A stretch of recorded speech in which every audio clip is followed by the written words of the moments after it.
오늘 본문은 14절, 15절에서 유다가 다시 한번 에녹 일서를 가지고 자신의 의도를 강조하는 것을 보여주고 있습니다. 유다서는 굉장히 짧은 서신인데요. 그중에 굉장히 많은 부분을 이 거짓 교사들에 대해서 설명하는 데 할애하고, 그리고 이 거짓 교사들을 설명하고 그중에 하이라이트 부분이 바로 오늘 이 본문입니다. 그것은 바로 이 거짓 교사들, 거짓 예언자들이 반드시 심판당할 것에 대해서 말하고 있습니다. 유다는 이 거짓 교사들과 예언자들이 정죄당하는 것을 요약하고 있는데 바로 한 단어로 요약할 수 있습니다. 그들이 경건하지 않기 때문이라고 말하고 있습니다. 우리가 5절부터 10절까지 본 그 자기 중심성의 끝이 적극적 불경건으로 이어지게 되는 것입니다. 자, 오늘 본문이 조금 오늘 설교하는데 설명할 내용이 많습니다. 그렇기 때문에 좋으실까봐 성경 구절을 조금 읽는 부분을 넣었습니다. 우리 함께 14절, 15절을 함께 읽어보도록 하겠습니다. 자, 시작! 칠대손 에녹이 이 사람들에 대하여도 예언하여 보르되 보라, 주께서 그 수만의 거룩한 자와 함께 임하셨나니 이는 뭇 사람 모든 경건하지.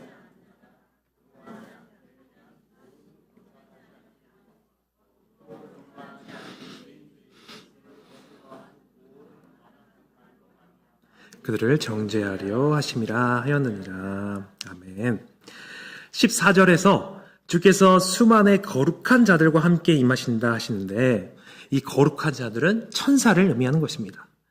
그러니까 여기서 수만의 거룩한 자와 함께 임하신다는 것은 단순히 군대가 많이 온다는 뜻이 아니라, 이것은 하나님의 영광과 거룩함이 이 땅에 쏟아져 들어오는 그런 재림의 광경을 의미하고 있습니다. 칠흑같이 어둠 속에서는, 그렇게 그 어둠 속에서 모두가 숨겨져 있을 때는 내가 무엇을 하는지, 내 마음이 얼마나 부패해 있는지 아무도 모릅니다. 그런데 태양보다 수억 배는 더 밝은 그 하나님의 영광과 거룩이 수만 명의 천사들과 함께 이 땅에 비춰진다고 생각해 보십시오. 그 압도적인 빛 앞에서 경건하지 않는 인간의 모든 가식과 마음의 깊은 곳의 죄가 낱낱이 드러나게 될 것입니다.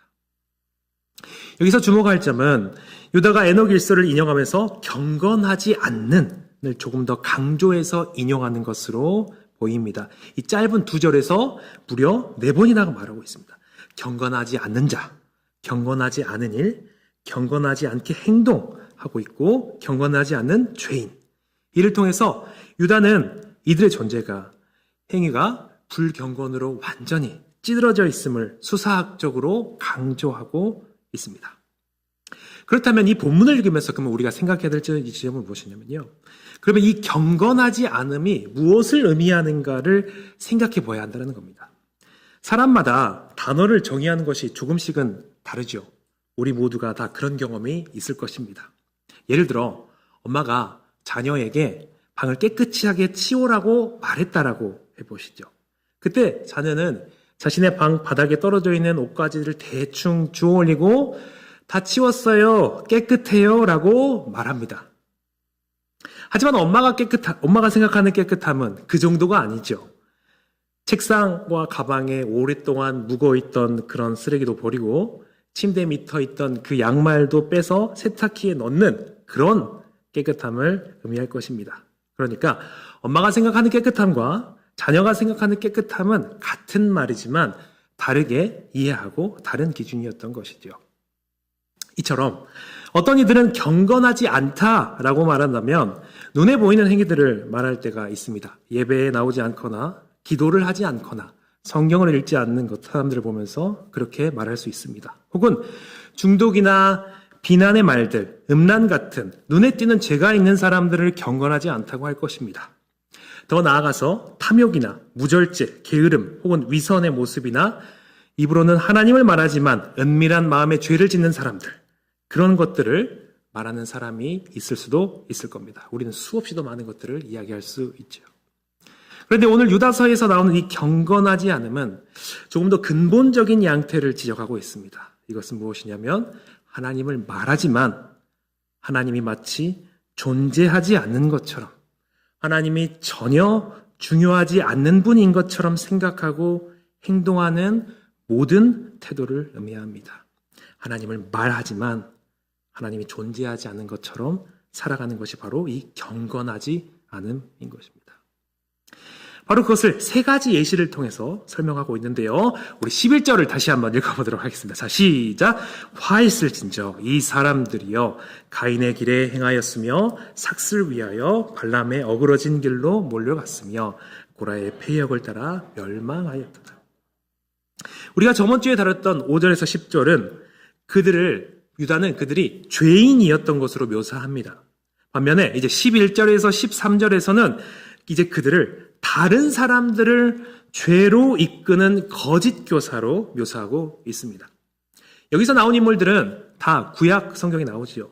그런데 유다서 자체가 유대 전승과 그 배경을 적극적으로 활용하는 것을 볼 때 이 인물들도 유대 배경을 조금 더 고려해서 본다면 다 더 자세히 잘 이해할 수 있을 것 같습니다.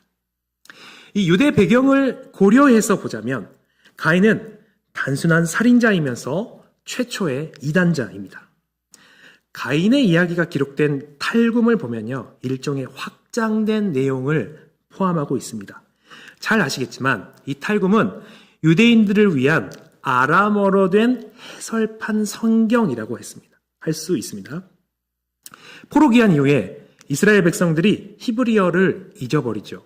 그래서 당시 공용어였던 아람어를 되게 많이 쓰게 됩니다. 그래서 히브리어 성경을 이제 아람어로, 구약 성경을 아람어로 기록했는데 이때 당시에 전통적인 해석을 그 아람어로 기록된 성경에 가미해서 기록했습니다. 이 말은 무슨 말이냐면 그렇게 기록된 탈굼을 보면 이 당시 사람들이 이 본문을 어떻게 해석했는지를 이해할 수 있게 되는 것이죠. 이 탈굼에서 가인이 아벨을 죽인 내용을 다루면서 가인과 아벨이 하나님의 의로우심에 관한 논쟁을 벌이다가 아벨을 죽였다라고 말하고 있습니다. 거기서 가인은 하나님이 자신의 제사를 받으시지 않으신 것이 불의하다고 불평하면서 하나님께서 이 세상을 의롭게 다스리지 않고 있다고 말하고 있습니다. 그러면서 심판도 없고 심판자도 없으며 내세도 없고 의인에 대한 선한 상과 악인에 대한 벌도 없다라고 말하는 거죠. 반대로 아벨은 거기에 반대 의견을 말하면서 그렇게 서로 대립하다가 가인이 화가 나서 아벨을 죽여버렸다는 것이 탈굼의 확장된 내용입니다. 그렇다면 이 가인을 통해서 유다가 말하고자 한 것은 여기서 가인은 자신의 분노로 사람을 죽인 최초의 살인자이면서 이에 대해 죄책감을 전혀 느끼지 않는 자였습니다. 그에 더해서 하나님의 의와 장래의 심판을 믿지 않는 최초의 이단인 것이지요. 그는 믿음도 없고 사랑도 없으며 잘못된 신학을 가진 이였습니다. 두 번째로 발람은 우리가 잘 아는 인물입니다. 그는 이방인의 주술사로서 꿈과 환상을 통해서 계시를 받았던 인물처럼 보입니다. 민수기에서 발람은 돈을 받고서 이스라엘을 저주하려고 했지요. 하지만 직접적으로 저주하지 못해서 이스라엘이 하나님을 배교할 수 있도록 음행의 방법을 고안해낸 게 바로 이 발람입니다. 그 결과 가인은 한 명을 죽였죠. 그런데 발람은 이스라엘 24,000명을 죽게 만들었습니다. 이 발람은 자신의 이익을 위해서 사람을 죽이는 것에 거리낌이 없었습니다. 그는 자신의 이익이 가장 중요한 사람이었어요. 그는 하나님을 거역하고 하나님의 백성을 죽게 만든 장본인입니다. 그는 자신도 어그러진 대로 가며 다른 사람도 그 어그러진 길로 이끄는 인물이었습니다. 세 번째로 구약 성경에서 고라는 다단과 아비람과 함께 모세와 아론의 권위를 대적하는 반역을 이끌었습니다. 유대 전승에서 이 고라는 율법 폐기론의 전형적인 모범이 됩니다. 이 유대 전승에서 고라가 이렇게 말합니다. 모세가 이 토라를 하나님으로부터 받은 것이 아니라 자기가 생각해 놓은 것들을 덧붙였다라고 비난했다라고 이렇게 합니다. 더 나아가서 고라는 무슨 말이라 어떻게 비난했냐면 토라가 하늘로부터 온 것이 아니다라고 주장했다라고 합니다. 그러면서 이 고라와 그들의 무리들은 이스라엘 내에서 분열을 조장했던 것입니다. 다시 말해서 이 유대 전승에 따르면 고라는 율법의 신적인 권위를 부정하는 자였고 모세를 부정하며 자신의 권위를 높이려 했던 자들이었습니다. 또 모세를 따르는 이들과 자신을 따르는 이들을 분열시키는 자였습니다. 이 셋의 공통점은 단순히 악인이 아니라는 점입니다. 셋 다 하나님을 아는 사람들이었습니다. 가인은 제사를 드렸고 발람은 심지어 하나님의 말씀을 받아 말했습니다. 고라는 심지어 레위인이었습니다. 이들의 문제는 하나님을 모른다거나 종교 활동이 부족한 것이 아니었습니다.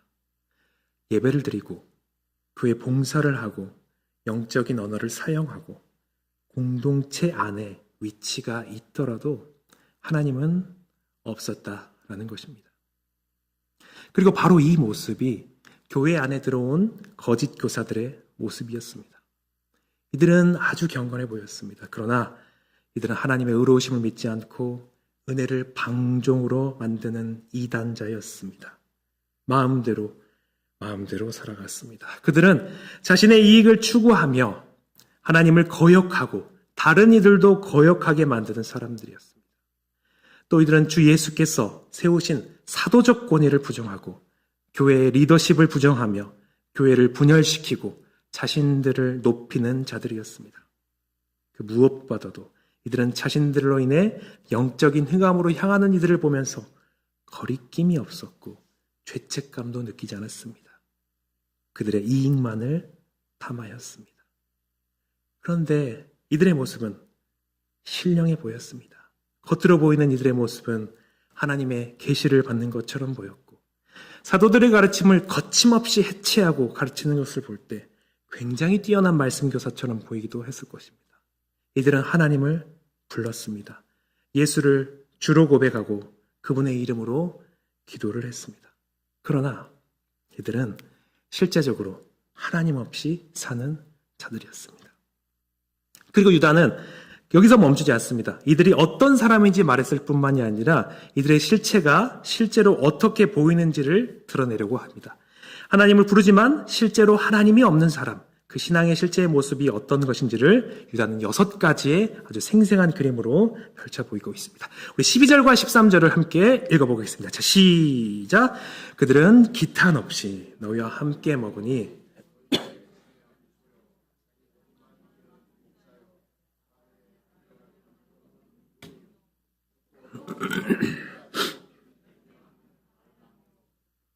수치를 거품을 뿜기하듯 영원히 예비된 캄캄한 흑암으로 돌아갈 유리할 별들이라. 이들의 실체는 애찬의 암초입니다. 여기서 애찬은 무엇을 의미하냐면 평상시와 같은 식사를 하면서 문제를 나누고 함께 기도하고 찬양하고 예수님의 죽으심을 기념하고 떡을 먹고 포도주를 마시는 것이었습니다. 다시 말해서 이 당시는 애찬과 성찬의 구분이 명확하지 않았던 때라는 것이죠.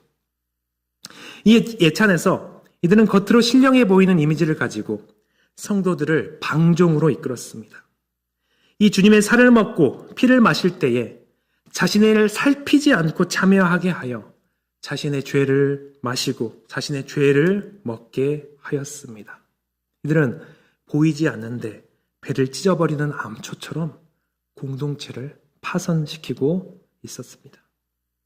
이들은 이기적인 자들이며 탐욕스러운 목자입니다. 이들은 자신이 선생이라고 말하면서 선한 목자라고 믿게 만들었습니다. 하지만 양들은 굶주리고 있었습니다. 리더십의 본질인 희생이 사라지고 자기 실현만 남았습니다. 그리고 16절처럼 교회 안에 부자와 영향력 있는 자들에게 아첨하고 듣기 좋은 것만 가르쳤습니다. 세 번째로 이들은 빈 구름입니다. 팔레스타인에서 구름은 간절히 바라던 그 비가 오겠다는 신호였습니다. 그런데 바람과 함께 왔다가 가버리는 구름은 전혀 쓸모가 없습니다. 이 목자들은 많은 것을 약속했지만 아무것도 알맹이가 없고 아무것도 생산해내지 못했습니다. 목말라 죽어가는 그 땅에 기대와 희망을 줬다가 아무것도 주지 않는 그런 구름과 같은 이들이었습니다. 이들은 열매 맺지 못하는 나무입니다. 이들은 마땅히 열매를 맺어야 하는데 열매가 없어 뽑혀 죽고 또 죽은 나무입니다.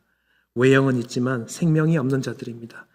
이들은 폭풍 우치는 파도입니다. 요란하지만 부끄러움만 남깁니다. 자신의 수치를 자랑스럽게 말하고 16절에서처럼 그들은 원망과 불만을 토하며 정욕대로 행합니다. 마지막으로 이들은 유리하는 별입니다. 당시의 어두운 밤하늘에 여행하는 사람들에게 확실한 안내자는 바로 환히 빛나는 별이었습니다. 하지만 이들은, 이 거짓 교사들은 빛나기는 하지만 움직이는 별입니다. 여행자가 만약 이 별을 따라서 움직인다면 그는 자신이 원래 가려는 곳에 갈 수가 없는 것입니다. 따라서 따라가면 죽는 길을 알리는 것이 바로 이 유리하는 별입니다. 이들은 다른 이들을 방향을 잃게 만들고 스스로도 멸망할 자들입니다.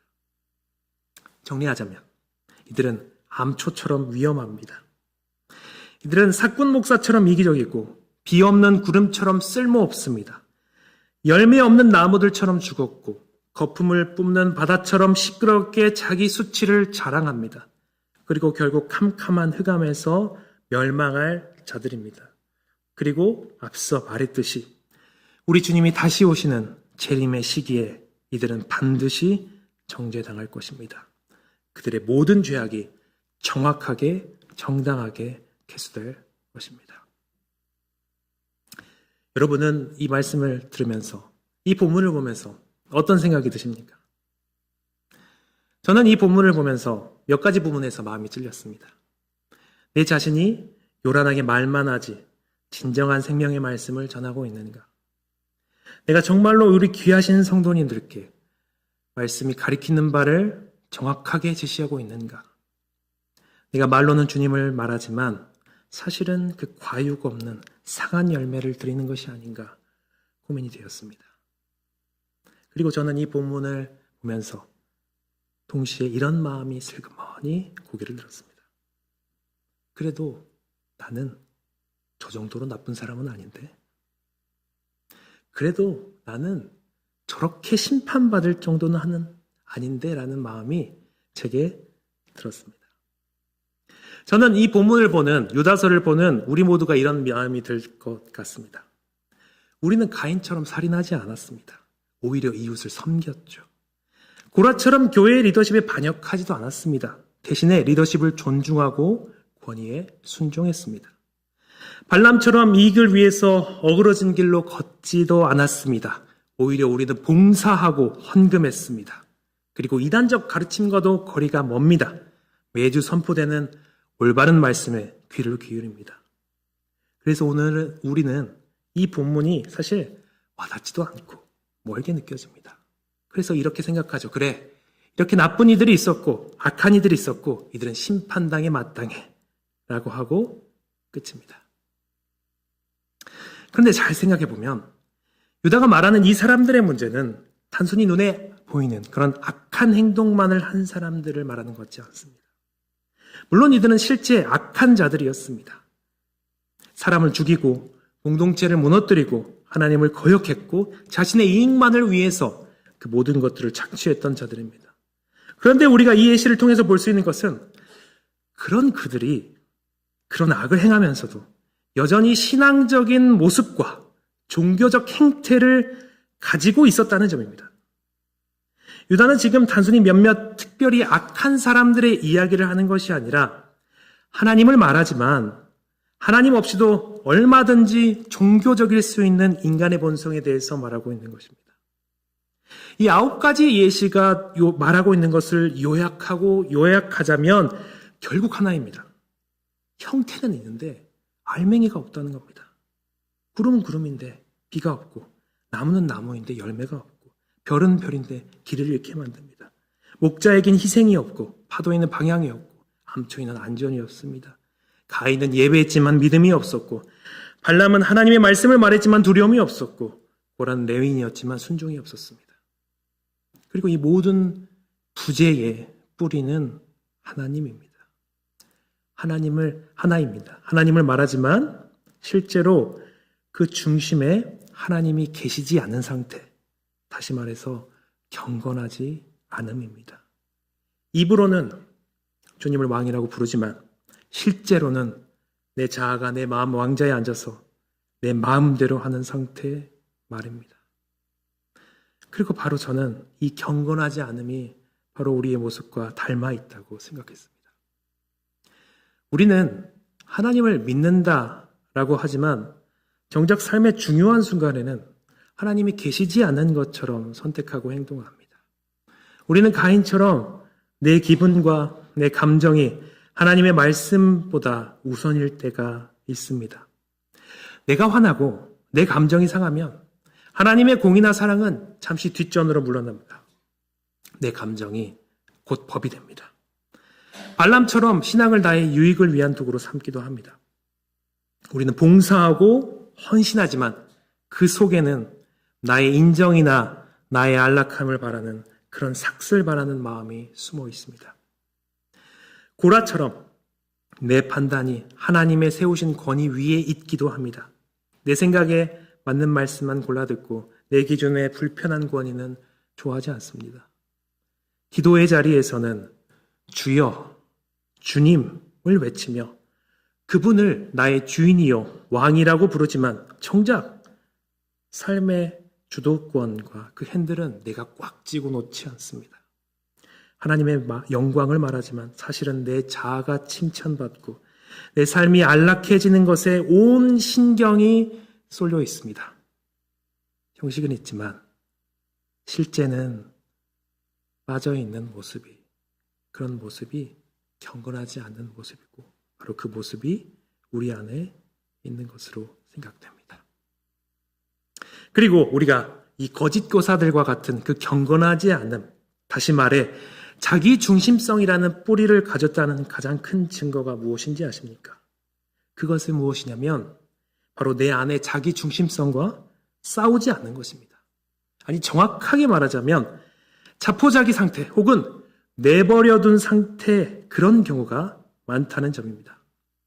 우리는 이런 이야기에 익숙합니다.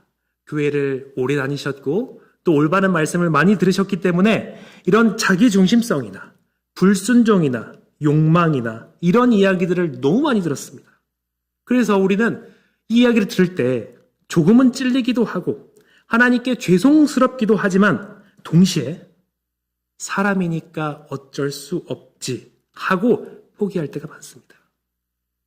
그리고 나서 그런 마음에서 하나님이 이런 나도 사랑하시니까, 하나님이 이런 나도 용납하시니까 하며 그런 죄와의 싸움에서 내 마음대로 휴전을 선택하기도 합니다. 그러나 바로 이것이 저는 유다서에서 말한 그 방종의 시작이라고 생각됩니다.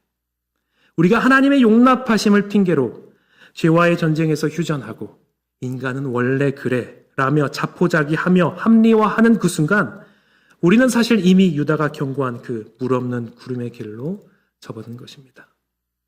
거짓 교사들은 자신의 욕망을 하나님의 말씀으로 적극적으로 합리화했고 우리는 나의 게으름과 자기 중심성을 하나님의 은혜라는 이름으로 소극적으로 합리화하고 있을 뿐입니다. 사실은 같은 뿌리를 가지고 있는 것이죠. 그리고 만약 우리가 그들과 같은 상황 속에서 그들과 같은 재능을 가지고 그들과 같은 위치에 있게 된다면 똑같은 열매를 맺게 될 그런 것이 우리 안에 있다라고 하는 것입니다.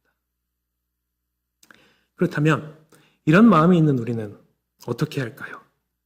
우리는 정답을 잘 알고 있습니다.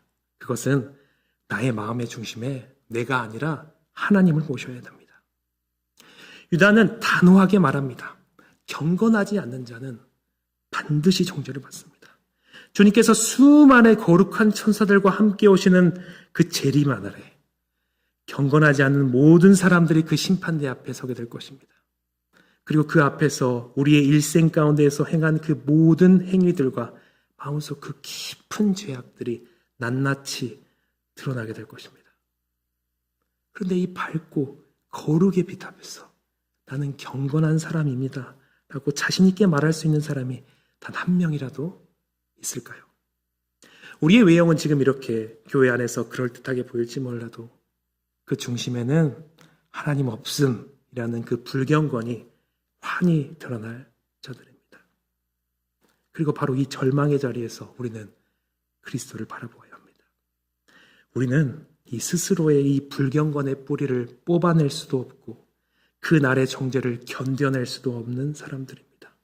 그래서 그리스도께서 이 정죄를 담당하셨습니다.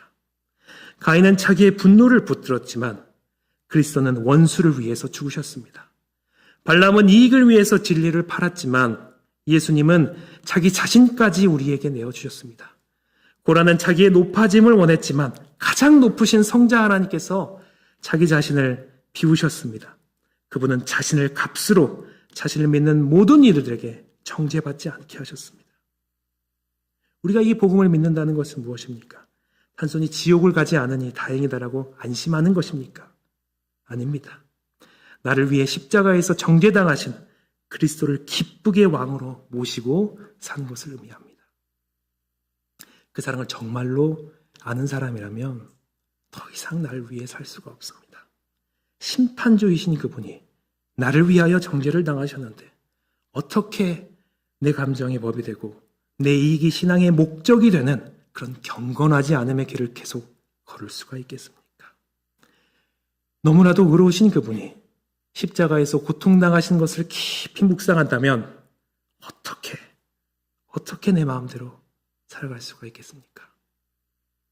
우리는 이 끝없이 되살아나는 이 자기중심성을 이겨내기 위해선 그 무엇보다도 그리스도를 묵상하고 그분의 사랑 안에 잠기고 그분을 더 즐거워해야 합니다. 그분께서 우리를 위해 지신 십자가를 깊이 묵상해야 됩니다. 우리를 심판하실 그분이 동시에 우리를 위해 죽으신 분이라는 이 놀라운 역설이 오늘 우리의 자기 중심성을 깨뜨리는 가장 강력한 능력이 되기 때문입니다. 우리는 하나님을 아는 것에서 멈추지 말고 하나님 앞에서 살아가는 신앙을 회복해야 합니다. 하나님이 마치 계시지 않는 것처럼 행동하던 모든 실제의 결핍을 회개하고 우리 삶의 주권을 그분께 다시 내어드려야 합니다. 그럴 때 우리는 참으로 경건한 자로서 살아가게 될 것입니다. 말씀을 정리하겠습니다. 우리는 지난 2번의 시간을 통해서 우리 내면의 자기중심성이 어떻게 신앙을 병들게 하는지에 대해서 보았습니다. 첫 번째 시간에서는 하나님의 은혜를 내 욕망의 방패막이로 삼으려는 방종의 유혹에 대해서 보았습니다. 그리고 지난 시간에는 나를 말씀보다 높이며 마땅히 있어야 할 영적 위치를 이탈하는 그 오만함에 대해서 보았습니다. 그리고 오늘 본문은 그 자기중심적 신앙의 종착역을 보여줍니다. 그것은 하나님 이름은 가득한데 실제로는 하나님이 비어있는 그 실제의 결핍입니다. 그리고 이 결과는 영원한 정죄가 될 것입니다. 주님 안에서 사랑하는 성도 여러분, 우리는 단순히 종교적 지식을 쌓거나 익숙한 예배의 자리에 머무는 것에서 멈춰서는 안 됩니다. 나를 위해 대신 정죄당하신 그리스도의 사랑을 다시 한번 깊이 묵상해야 됩니다. 그 사랑 앞에서 우리의 자기 중심성을 내려놓고 우리 삶의 주권을 온전히 주님께 내어드리는 참된 경건을 회복해야 합니다. 이번 한 주간 우리들의 가정과 일터에서 하나님이 마치 계시지 않는 것처럼 행동한 모든 습관적인 경건하지 않음을 뒤로하고 우리와 함께 하시는 그 주님을 실제로 누리며 살아가시기를 바랍니다. 입술의 고백뿐만이 아니라 우리의 선택과 삶의 태도를 통해서 우리 안에 살아계신 예수 그리스도를 증명해내는 저와 여러분들이 되시기를 주님의 이름으로 축원합니다. 우리 말씀을 생각하시면서 기도하실 때 우리 두 가지 기도 제목 가지고 기도할 텐데요. 첫 번째로 기도하실 때 겉모습만 그리스도인이 아니라 내 안에 하나님이 실제로 살아계시는 진짜 신앙으로 살아가게 해주십시오라고 기도하시고, 두 번째로 기도하실 때 나를 위해 죽으신 예수님을 내 삶의 진짜 주인으로 모시게 하여 주옵소서라고 기도하시고, 또 말씀을 들으시면서 생각나는 것들을 위하여서 우리 함께 기도하는 시간을 갖도록 하겠습니다. 기도하겠습니다. 살아계신 하나님 아버지,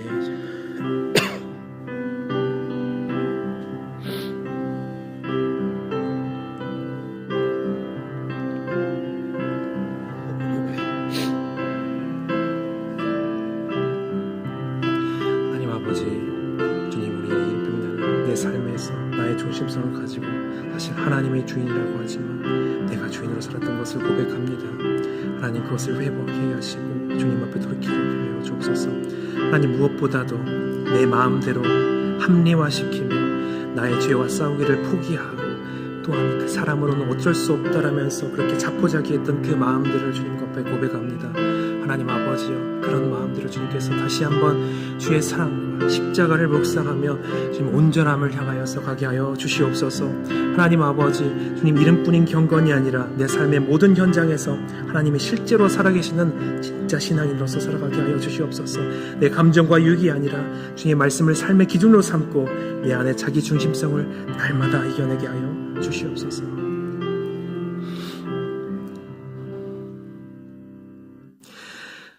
살아계신 하나님 아버지, 오늘 유다서 말씀을 통해서 우리의 모습을 정직하게 비추어 보게 하시니 감사합니다. 입술로는 주님을 부르면서도 실제 삶에서는 하나님이 없는 것처럼 살았던 우리의 경건하지 않음을 고백합니다. 은혜를 핑계 삼아서 죄와 적당히 타협하며 내 감정과 이익을 주님의 말씀보다 앞세웠던 우리의 마음을 용서하여 주시옵소서.